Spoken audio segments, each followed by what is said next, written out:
Welcome back to the Metal Exchange. Justin and Chris with you here. Christmas morning. Merry Christmas, bud. Merry Christmas to you, sir. How are you doing? Pretty good, pretty good. Very excited about today's episode. I think, like I mentioned in the previous episode, just a really good companion to the Trans-Siberian Orchestra Christmas Eve and Other Stories album. So, yeah, any excuse to talk Savatage and Trans-Siberian Orchestra is a good one to me. So. I'm right with you there. This is what I'm definitely looking forward to, and have been since we started. I knew this would be a good one, and I'm glad you chose it for this week. Before we get to it, I just want to mention a couple of things that I had heard this week, which I thought were worth noting. A lot of people that are into like the whole gothic, doomy metal type of thing obviously remember the band Tristania. Their singer just recorded a new album called Veil of Secrets. I should say the band is Veil of Secrets. They have an album coming out, or actually, I guess it's just released recently, called Dead Poetry. I think it came out at the end of last month. I remember hearing or seeing one of the lyric videos for this album. The song was called The Last Attempt. Really, really like hauntingly beautiful stuff. And I was not the biggest Tristania fan, but not for lack of enjoying their stuff. I just never really listened to them, I guess. But I'm going to go back and check it out after hearing the new Veil of Secrets video, which was really cool.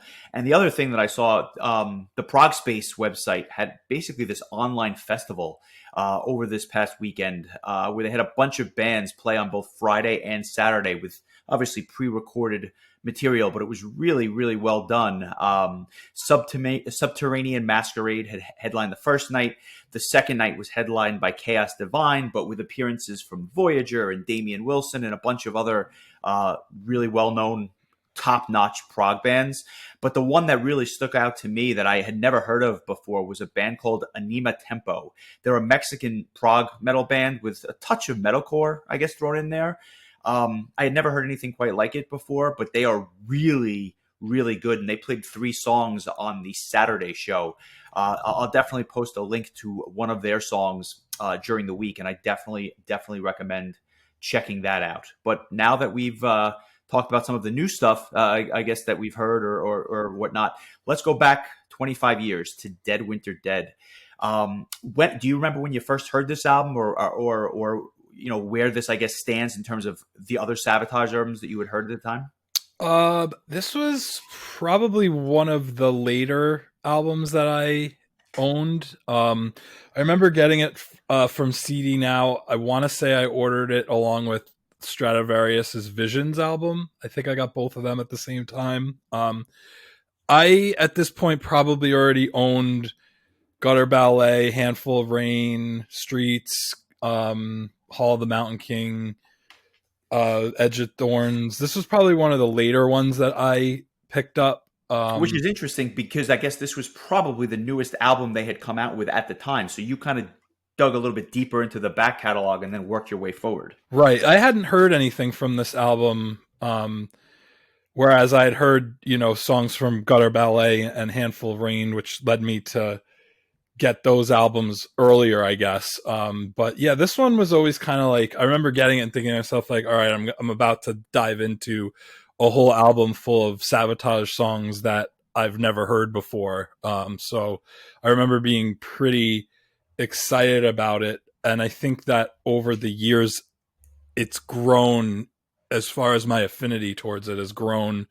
In that time, it's been almost, I don't know, it's been a long time. I probably got the album in 97 or 98. So, yeah, it's been a while, but yeah, it's still one of my favorite Savatage albums, and we'll get into why. But it's interesting to me because this album kind of marked a kind of a different direction after the band had been through some chaotic times with the death of Chris Oliva, and Handful of Rain was kind of, to me, like thrown together by John Oliva just almost as like therapy for dealing with his brother's death. And You know, Yeah, he that believe it or not, I believe Handful of Rain was actually like a solo album in many regards, and I know a lot of other people, including Alex Skolnick, get credit on that album. But from what I understand,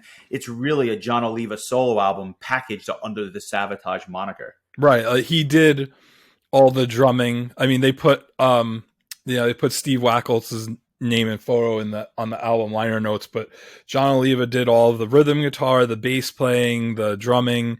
It was basically like Alex Skolnick did some of the guitar, like the lead guitar work, and Zach Stevens did the vocals, and John pretty much did everything else. Right. And John had been keeping himself, you know, out of the spotlight of Savatage. He was not credited at all for Edge of Thorns or Handful of Rain. He made it seem like he was kind of off doing his own thing with Dr. Butcher, but he was always still involved with Savatage behind the scenes. But I think he wanted to take his name and face off of the band and let them kind of, sink or swim on their own. And so when Edge of Thorns was released in '93, it was, the only album where you get to hear Chris Oliva play with Zach Stevens on vocals. So when Handful of Rain came out in '94, it was kind of a hodgepodge, an impressive one. But so this was really the beginning of this next era of Savatage, where they bring in Al Pitrelli to be their lead guitar player. Jeff Plate, who had been doing the drums during the Handful of Rain tour, is brought on as the band's permanent drummer. Chris Caffrey, who was in the band briefly during the Gutter Ballet time, and was also in Dr. Butcher with John Oliva, he was brought in to be the other guitar player. And John Oliva came back from behind the curtain and he's in the band photos, and he sings on 2 tracks on this album. And Zach Stevens is back, and Johnny Lee Middleton's back playing the bass. And I mean, to me, like, this was such a epic lineup and it's a shame that it was only for 2 albums, this and The Wake of Magellan, because it was such a solid, just solid lineup, which really turned into what would turn into Trans-Siberian Orchestra's main lineup in a lot of ways. But yeah, this was the beginning of kind of this new this new era of Savatage, where it's not about Chris and John so much anymore as it is, it's becoming more progressive, more symphonic, more classical. You have Zach Stevens, who has a much smoother voice than John Oliva, but yet you still have John Oliva pitching in, singing 2 tracks on the album, so you still have that kind of throwback to the olden days. I mean, I think that for me, I mean, I love Chris Oliva, I love old school Savatage, but for me, like, this is the definitive Savatage lineup. I agree with you, and I know that is an opinion that gets a lot of flack, because I think a lot of the especially a lot of the older Savatage fans, they look at those first 5 albums, basically Sirens through Gutter Ballet, and they think that was kind of the heyday of Savatage. And in a way, it really did pave the way for the more classically oriented, or the more symphonic stuff that we would hear later on. And obviously you can still hear in these songs, harken back to especially stuff on Gutter Ballet, but it's a little bit more polished and a little bit more well produced, I guess. But I don't say that as a bad thing. I actually think it's really what elevated them to the next level. And you were kind of talking about this album being a little bit of a transition. The way I look at it, and I don't disagree with you, everything up through Gutter Ballet was kind of like the first era of Savatage. Then you get to Streets and Edge of Thorns and Handful of Rain, and you kind of have like the real, like, John. You can see John's thumbprint and his thumb right, his songwriting all over that, with him and Paul O'Neill. And then when you get to Dead Winter Dead, they kind of do a pivot, but they really just take things to the next level, if you will. And this is, to me, when I think of like a classic Savatage lineup, this is what I always look back to. This and The Wake of Magellan, which happen to be my 2 favorite Savatage albums. Not that the old stuff isn't great. I love it. But these 2 albums, really, I just love the direction that the band took. And I thought that to have these 2 albums released 2 years apart, with Christmas Eve and Other Stories, smack dab in the middle, they were really hitting their stride at this point. Without a doubt. And it's, again, like we talked about kind of the storytelling and the influence that Paul O'Neill had on the band when it, or had on the had on the Christmas Eve album that we talked about in the last episode. And you can hear that totally in this, and you can totally understand how this album was kind of the beginning of the birth of the idea of the Trans-Siberian Orchestra, and how that kind of led into that as well. But at the same time, like you said, like it also um, set them up for the Wake of Magellan, which is personally, I think, my all-time favorite Savatage album. And that's not an easy thing to surmise for me, because I'm such a huge fan of the band and always have been. But I just feel like that was their peak of everything. And this lineup on this album, you can see that they're just headed right in that direction, like headed towards greatness. And um, I don't know, like maybe it was because I became a fan at the time that this was the current lineup of the band. But I mean, just to me, like everything, the lineup of the band, the influence of Paul O'Neill, the adding the more story elements, adding more symphonic and orchestral and classical elements. I mean, this is really just a fantastic. It's a fantastic way of like showing what Savatage was at this point in time. And it makes you wonder, like, what could have been if the band had continued with this lineup, beyond, the late 90s. I mean, who knows what we could have seen. I think that's the big one, right? Because Dead Winter Dead and to your point, Dead Winter Dead and The Wake of Magellan, my two favorite albums. As to which one is my favorite, I guess it depends on which one I listened to most recently. I kind of go back and forth just because I love them so much. They released Poets and Madmen in 2001, but after that, John has his solo career with John Oliva's Pain. Zach is doing his Circle to Circle stuff, but they never really, the two of them never really come together. I'll tell a quick story. I saw John Oliva's Pain and Circle to Circle play a show together. What a motley crew this was. I remember watching this show with Mark Jansen and a couple of other people, Mark Jansen of Epica fame, and we were watching John Oliva do the John Oliva's Pain stuff. We watched Zach Stevens do the Wake of, the Circle to Circle stuff that he had been doing at the time. And then for an encore, Chris Caffrey comes out. And so it was really the closest thing I had gotten to that point in time. I guess it was around 2007, something like that, maybe 2008, where you get to actually see three of the key pieces of Savatage on stage at the same time, going back and playing the old favorites. And it was just a night I will never, ever forget. It was, I mean, you want to talk about a random night. It was that this was it, but it was just so much fun and so cool to see them doing this stuff, because the first time I ever saw Savatage play was on the Poets tour. But if you recall, Zach Stevens was not with them at that time. They had Damon Janaya doing lead vocals, and he was great, but he wasn't Zach Stevens. And I never got to hear Zach do the old Savatage stuff, let alone with Chris on guitar and John, on the keyboard. So that was definitely a really unique experience. And we talked about the Wacken show, the Wacken show from 2015. In retrospect, I think I would have killed to go to that show just because of you just never know if you're going to get a chance to see this all again.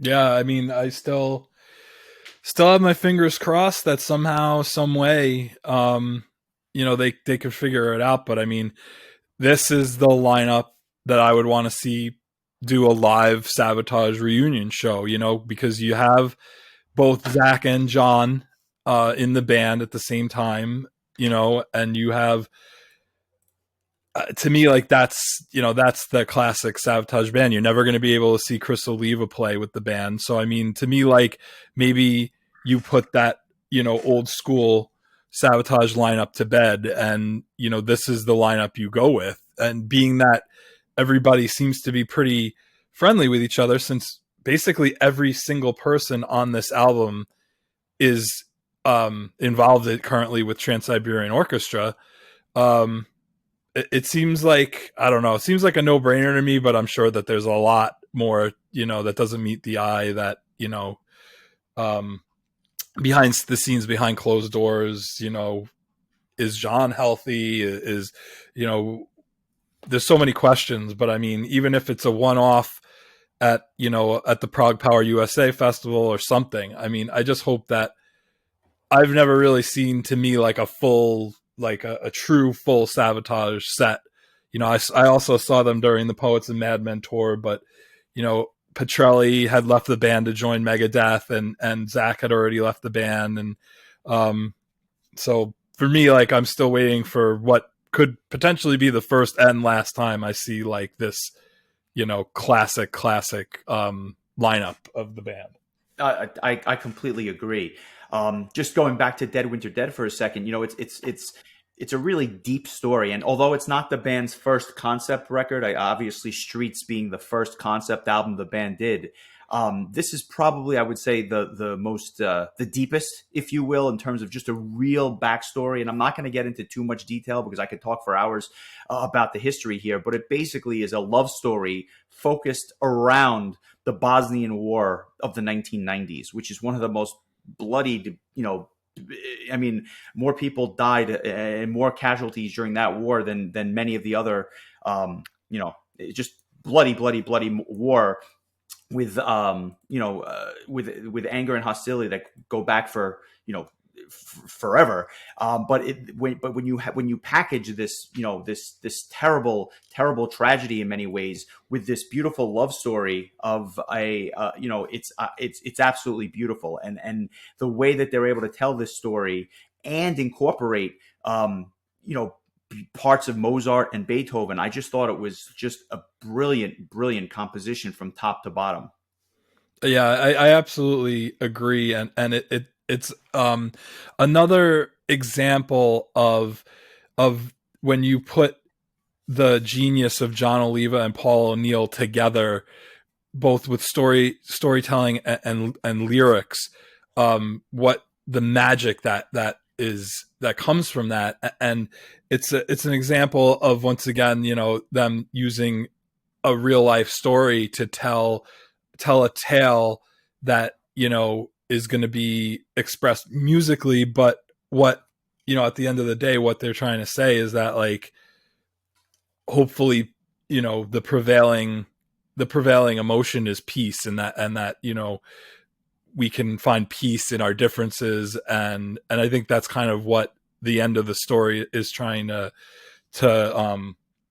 share with us. And it's, again, like, the way that they tell their stories, I mean, like, Streets is one type of story, and Wake of Magellan's a different type of story, and this is a very, like, very hard hitting, true, real life truth, you know um truthful tale, like it's a fictional tale set in a realistic background, and the music really portrays all of that, really well. With it kind of has like a darkness to it, but at the same time you're getting that symphonic kind of classical parts sprinkled in, with a lot of, and that's something too that, like, Savatage hadn't done a ton of like kind of that classical instrumental type stuff, and this is where it really starts to become Part of their signature sounds. Yeah, more of something that you're going to get with them.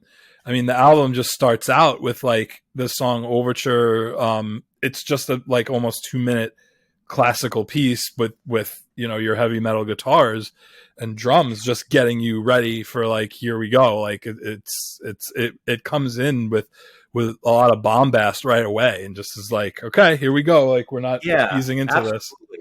And I find this to be a very dark album in many ways, and almost like a cold album. And I guess that's obviously what they're going for because of the war that's going on. And obviously, when you get to a song like Christmas Eve, it's very cold and wintry. And I guess because you can hear so much of this album on Christmas Eve and other stories.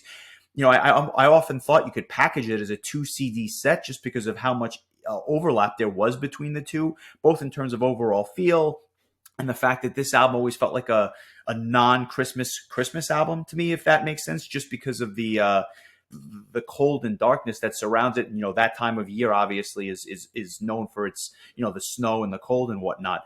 But like you said, Overture, it right off the bat, it just paints the picture for what this album is going to be. It's 2 minutes, but it sets the stage for the next hour. Yeah, without a doubt. And like really, the first three tracks, there's not really a pause. Like it all No. kind of bleeds right at one into the other.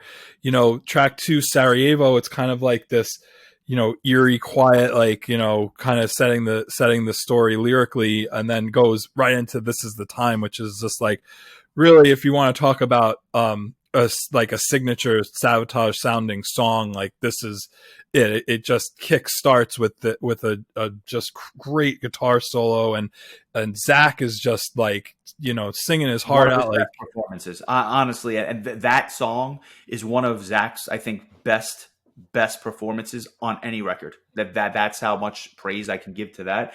And you mentioned the guitar solo in the beginning. I was actually going to reference the guitar solo in the middle and end of the song, because those solos to me, you know, sometimes a particular solo will just resonate with you. I mean, it's something that you can just feel at your core. That guitar solo has always just like hit me right, you know, right in the feels, as they say. That guitar solo is just like, it sings to me. I think it's one of the most beautiful solos I've ever heard.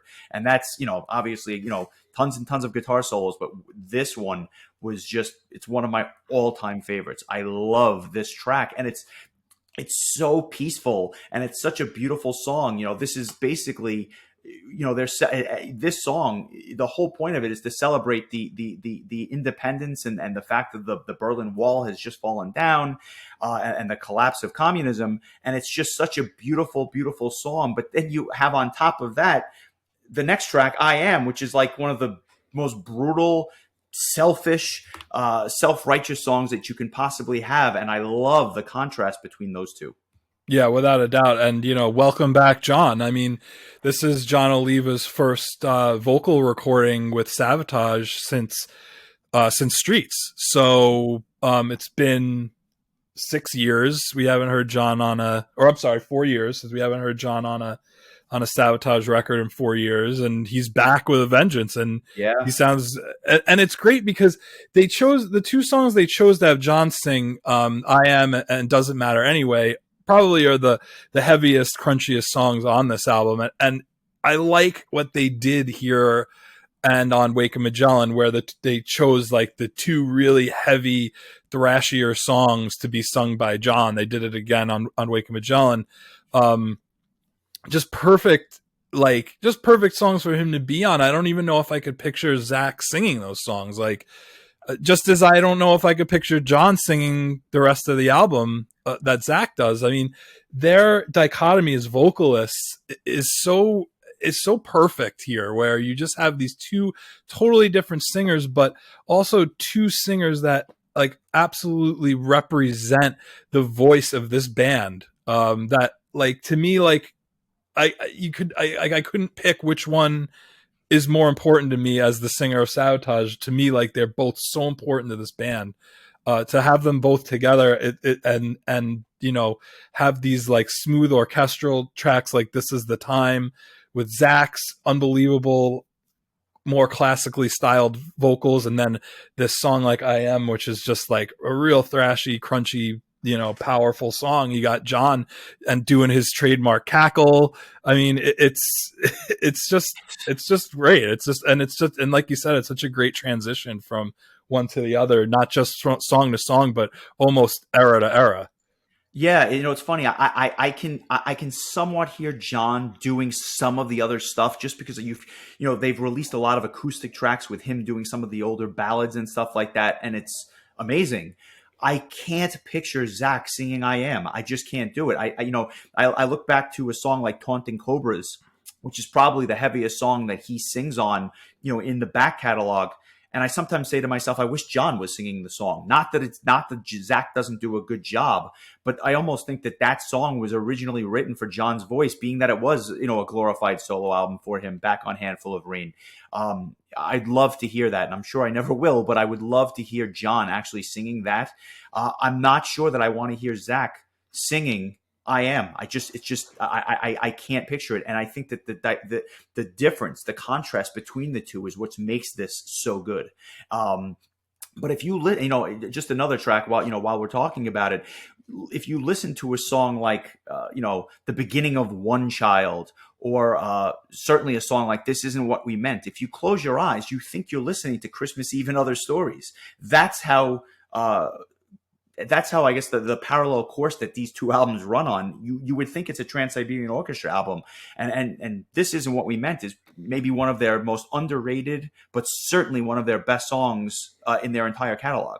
Yeah, and I think like what you're referring to is just that the John Oliva signature keyboard sound, Yes, and absolutely. that piano sound that carried right over to Trans-Siberian Orchestra. And you're right, like I'm glad that you stopped on this song, because This Isn't What We Meant is maybe one of the most beautiful songs that Savatage ever wrote. It's just such a good song, and once again, Zach's vocals just soar on this. I mean, he's Yes. just such a great vocalist. And again, like, you can listen to John do an acoustic version of this, and John has such a soulful kind of raspy voice. But I feel like with the accompaniment that's meant to be heard on this album, like it just lends to what Zach can do as a vocalist. And with this song, along with This Is the Time and Not What You See, like these are like three just really epic power ballads that Savatage, I don't think, has a peer when it comes to writing like a power ballad this way, without, because when you think power ballad, you think like cheesy, and it's not cheesy at No, all. and especially again on this album, and it's the signature Savatage sound. But on this album, you're talking about such a deep story, as I had mentioned earlier. There's nothing cheesy about it. I mean, it brings tears to your eyes when you listen to some of these songs. Though those three tracks are probably three of my all-time favorite songs of all time, let alone Savatage, let alone anything else. Just absolutely fantastic songs, and the way that they build, it's just unparalleled. There's nothing like it, honestly. And I think it's tracks like that really make these, this and The Wake of Magellan, my favorite discs, because it's, as much as I love gutter ballet, and I love songs like Of Eurasian War, 24 Hours Ago, it doesn't have the passion and the pageantry that these songs do. Sure, I mean, passion maybe, but pageantry definitely not. Like, Exactly. yeah, I mean, because it really is, the difference between just a heavy metal band and and now like adding an orchestral element, which I think we started to kind of get a little bit of that on Handful of Rain, but I think this is where they really took it to that next level. And probably, I would imagine that at the time that Paul O'Neill is putting this thing together, this is where the seeds of Trans-Siberian Orchestra are starting to grow in his head, because that's basically what comes of this. And with this song, Christmas Eve, Sarajevo, December 24th, Bob Kinkle was part of putting the song together for Savatage. And the story goes is that him and Paul O'Neill threw this song, because this was released as a single by Savatage initially. That's right. And it, as far as a Savatage single is going to blow up, it did. It wasn't like, I don't think it was playing on the radio or anything. Maybe it was, I don't know. But, it definitely had buzz. And I think that they knew they were onto something. And, they didn't even re-record this song for Trans-Siberian Orchestra. They just pulled it right off of the album. Yeah, Yep. exactly. It's yeah, I completely agree. It reminds me of I had alluded to last time, when I met Paul O'Neill, I had met him a couple of times, but I was at a Savatage show. It was the first time I had seen them. They were headlining at a club in Brooklyn called L'Amour's, which was this really, really tiny club, but a very, very famous rock club. And it was where all the bands were coming through in the 80s and early 90s. And then, obviously into the late 90s and early 2000s. And as I was there, Fate's Warning had just ended and Savatage was about to go on stage. And I bumped into Paul O'Neill, and I was a kid at the time. I think if I was 21, I wasn't much older than that. A couple of days past my 21st birthday. And I said to him, I said, I'd seen you guys with TSO and I had met you previously. Can you just tell me a little bit about like where the band is going and where they see themselves going and stuff like that? And he took so much time, even though Savatage was about to go on stage. I think we sat and chatted for about 10 minutes before Savatage, would take the stage. The nicest guy in the world. And I remember I had a bunch of CD booklets with me, and I asked him to sign them, and he said, all right, turn around. So I wind up standing away from him. I bend over, and he's literally signing the booklets on my back, and I still have those CD booklets. The guy was he would give you the last quarter in his pocket if you needed it. He just seemed like the most genuine guy, and we were talking about this album in particular, and the fact that I had mentioned how much I just particularly loved this album, and I think he thought that this might have been the best Savatage album from his opinion, not just because it would later turn into what we know as TSO, but I think he just had a soft spot for this particular album.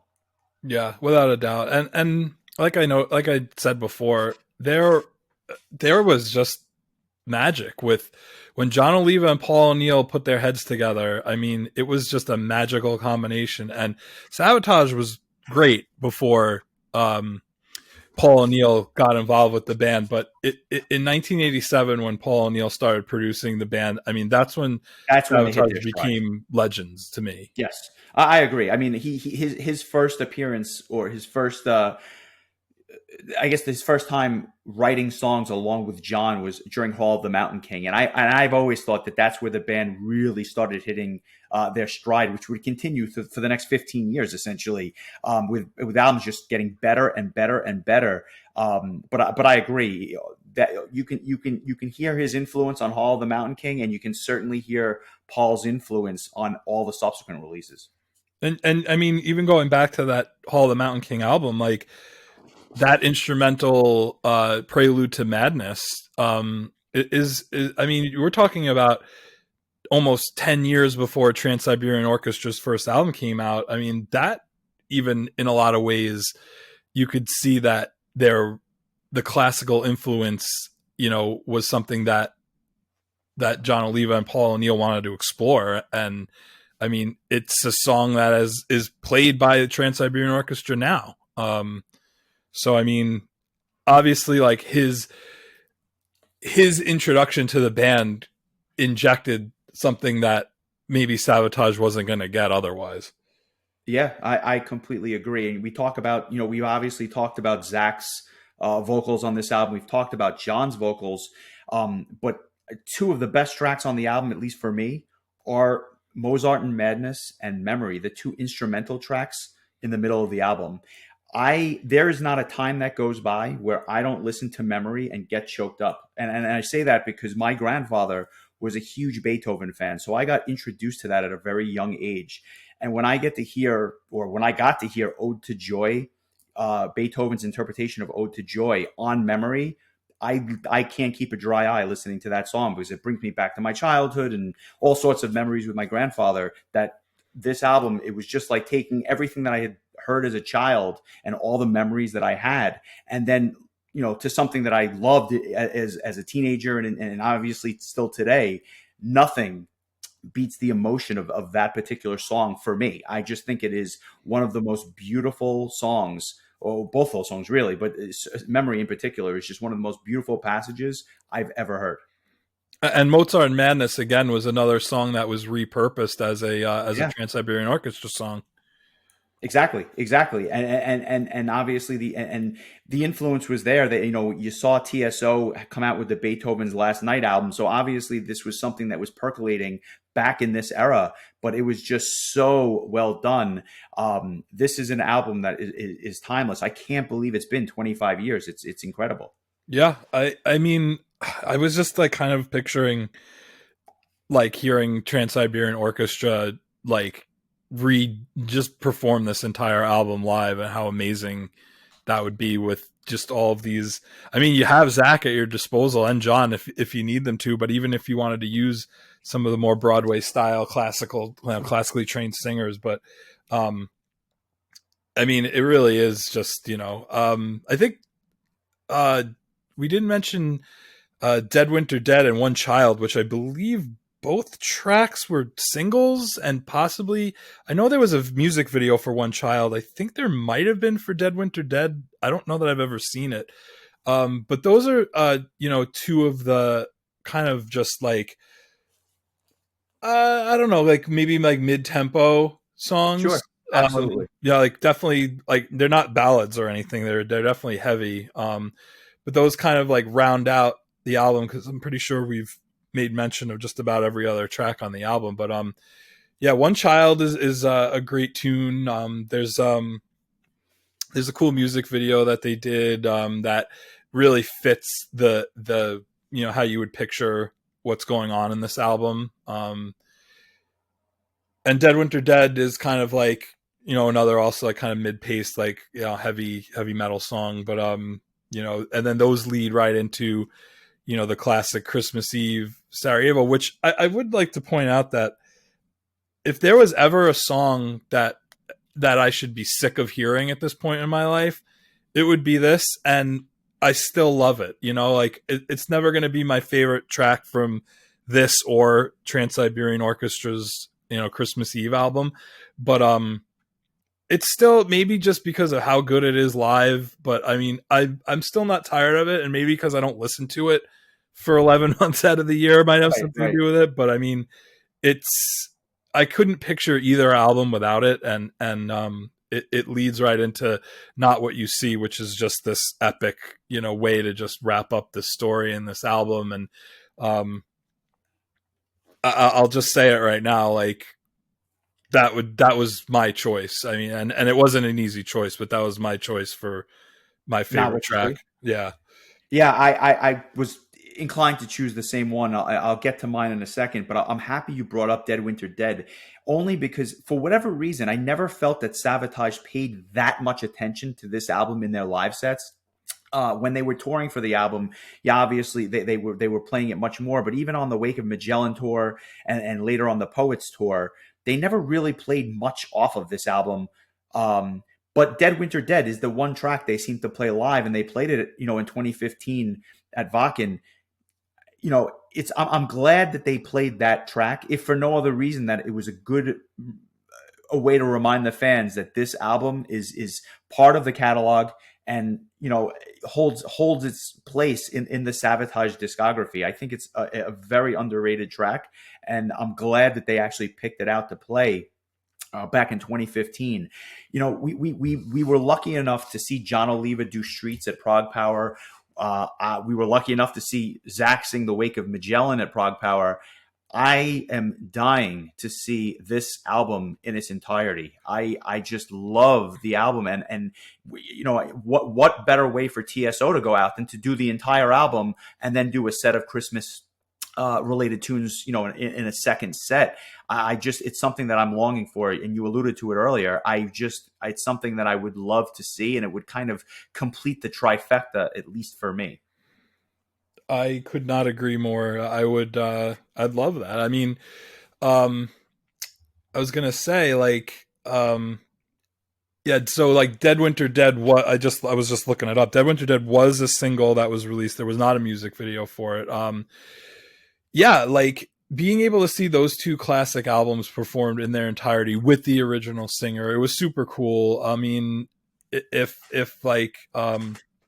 Zach wanted to come back with Circle of Circle and play all of this, I think they've done Edge of Thorns and they've done Wake of Magellan. I don't believe they've done Dead Winter Dead.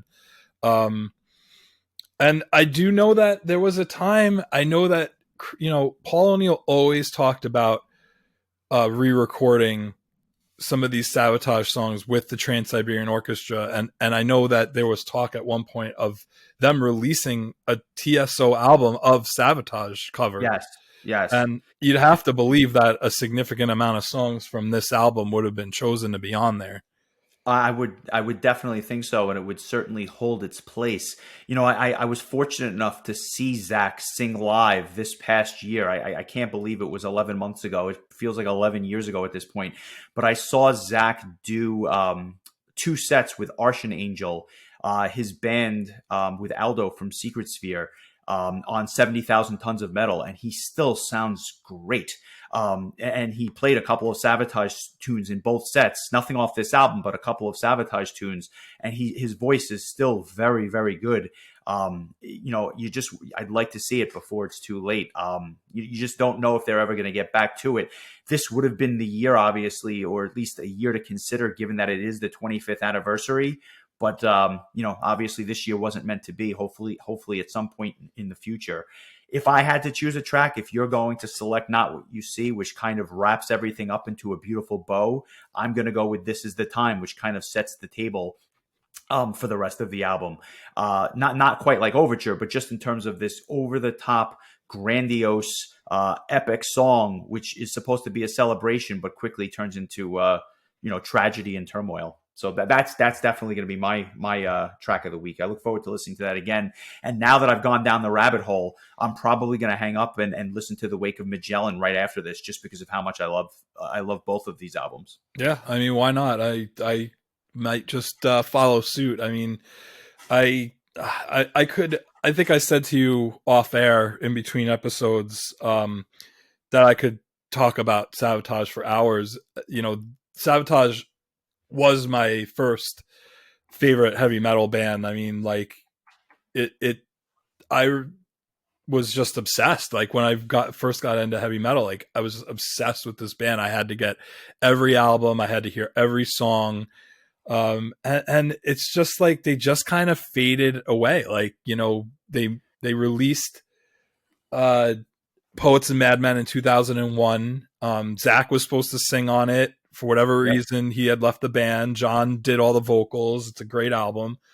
And, they did a show. I think they definitely did a tour for Poets and Madmen. They played together at Prague Power under the Weapons of Mass Destruction banner. And outside of Trans-Siberian Orchestra and the Wacken show, I mean, the band has been just kind of faded into obscurity, and it's disappointing because, and John has said in interviews, like, you got Circle of Circle, you got John Oliva's Pain, you got Trans-Siberian Orchestra, like, there's remnants of all these different segments of this band, but we all know that the fans, they want to see this band do a real, whether it's like a final tour or just something that maybe can give everybody a little bit of closure instead of just kind of quietly fading off. It's funny. I think it's a classic example of the pieces together being greater than the sum of the parts being greater than the individual pieces.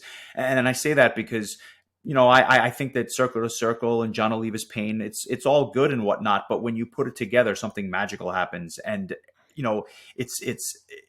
I can't fathom that we don't get to at least hear this music live in some way, shape, or form. Again, I just can't, whether it's in tribute to Paul O'Neill, whether it's for an anniversary. I just feel like the end is not here yet. And it's just a matter of what transformation they make in the future. That's just my opinion. Can you rate the album, and how high is it? Because I know it's going to be very, very high. No, I'm going to give it pretty much the exact same rating I gave Trans-Siberian Orchestra. It's 9.5 for me. Yeah, I totally agree. And like I said, whether it's a 9.5 for this or a 9.5 for The Wake of Magellan, it's really as close to perfect as you're going to get. It's just they're just magical albums, and something what also surprised me.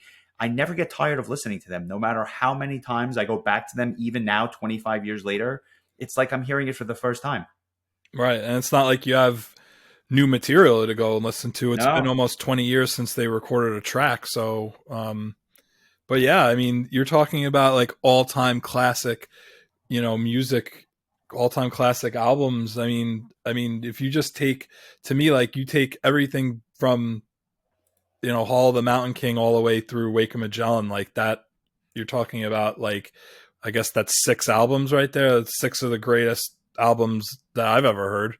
Yeah, I mean, what a run, just one after the other. And I'm sure we'll go back and we'll do some more of the Savatage back catalog as time goes on. But I just think it's a perfect fitting for Christmas Day and for Christmas week and for just, to tie this to Christmas Eve and other stories. I just think it's a perfect album selection for this week. And quite frankly, now that I've listened to it a bunch again, it'll just be in heavy rotation until something else takes its place, just because of how much I love it. And it's just something I find myself always listening to this time of year because, again, of that cold, dark feeling that I had discussed earlier. And you know what? Now, I'll say this. It's going to be a tough act to follow. I have something for next week, which will be our last episode of 2020, and it's definitely in a different vein, but ironically it's very close in time to Dead Winter Dead. It's another album from 1995. Blind Guardian had just released a basically expanded anniversary edition of Imaginations from the Other Side, and that's what I want us to listen to for next week. It is widely regarded as one of the greatest power metal albums of all time, and although I'm not sure that it's one that you necessarily listen to as much as some of the others for reasons we'll get into next week, but I really look forward to celebrating the 25th anniversary of this album along with Blind Guardian's new basically the new package that they put out for this album, just because it is a heavy hitting album that is sometimes doesn't even get its just due, even in power metal circles. Yeah, this was an album that I didn't own initially, and I had Somewhere Far Beyond and Nightfall and Middle Earth, and I was missing that. I guess that would be the album that ties those two together in between. And it wasn't until they announced that they were going to be playing it a few years ago. I think initially they announced it for Prague Power. Did they play it for the whole tour? Did they play the whole album, or was it only at Prague Power that they played? No, they did an entire tour around it. Right. And so to get ready for that, I went and really sat down and listened to that album, and that was really the first time for me. And yeah, I would say that the praise that it's received was worthy of it.